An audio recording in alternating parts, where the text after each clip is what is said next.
আহি পেলাই মই দোকানত মোক খবৰ দিলে যে এনেকুৱা এনেকুৱা দাদা ভাগৰ হাই হ'ল, প্ৰেছাৰ লক হৈ গ'ল। মই ধুমাধুম দৌৰ মাৰি গৈছোঁ, দেখিছোঁ ডেড বডি।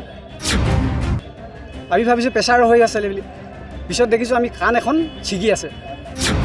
মানে মোৰ ৰাতিপুৱাহে মই গৈছোঁ মানে সত্য হয়, নিজে স্বীকাৰ কৰিছে।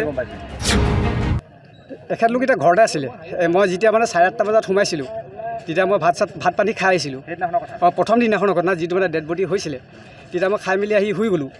শুই মেলি আহি ৰাতিপুৱা আকৌ মৰ্ণিং মই যেতিয়া দোকানত যাবলৈ ওলাইছোঁ, মই ভাত ৰুমৰ পৰা খাই মেলি ওলাই গ'লোঁ। আহি পেলাই মই দোকানত মোক খবৰ দিলে যে এনেকুৱা এনেকুৱা দাদা ভাগৰ হাই হ'ল, প্ৰেছাৰ লক হৈ গ'ল। মই ধুমাধুম দৌৰ মাৰি গৈছোঁ, দেখিছোঁ ডেড বডি। আমি ভাবিছোঁ প্ৰেছাৰ হৈ আছিলে বুলি, পিছত দেখিছোঁ আমি কাণ এখন ছিগি আছে। তেতিয়া আকৌ গডৰেজটো খোলা আছে।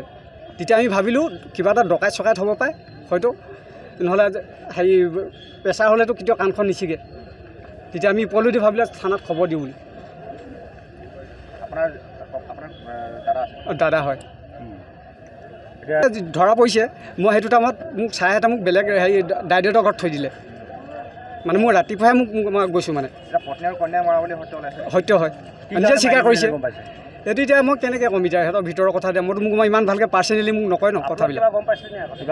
মই একো গম নাপাওঁ সেইবিলাক। আৰু দুজন ধৰিছে বুলি কৈছে, এতিয়াতো মই দেখা নাই বৰ্তমান। নাই যোৱা দাদা, নাই যোৱা বুলি কৈছে, নাই যোৱা। সিহঁতি আমাৰ বৌয়ে কৈছিলে 11টা বজাত আমি গৈছোঁ বুলি, 11টা বজাত নাই যোৱা। গৈছে সিহঁতি 3টা বজাত, মানে 3টামান বজাত গৈছে। মই ভাবিছোঁ আমাৰ গাড়ীখন লৈ গৈছে, কিন্তু আমাৰ গাড়ীখন নাই নিয়া, ৰঙা গাড়ী এখন লৈ গৈছে। আমাৰ দাদা ল'ৰাটোৱে কৈছে মাৰি মেলি মানে এনেকুৱা হ'ব পাৰে হয়তো। মইতো ইমান ডিটেইল দেখা নাই ন চকুৱে। মানে মই মাইনাক সুধিছোঁ আহি ল'ৰাটোক, তেতিয়া কৈছে মানে মোক শুই আছিলোঁ, ৰুমটো হেনো বোলে লাইট অফ আছে।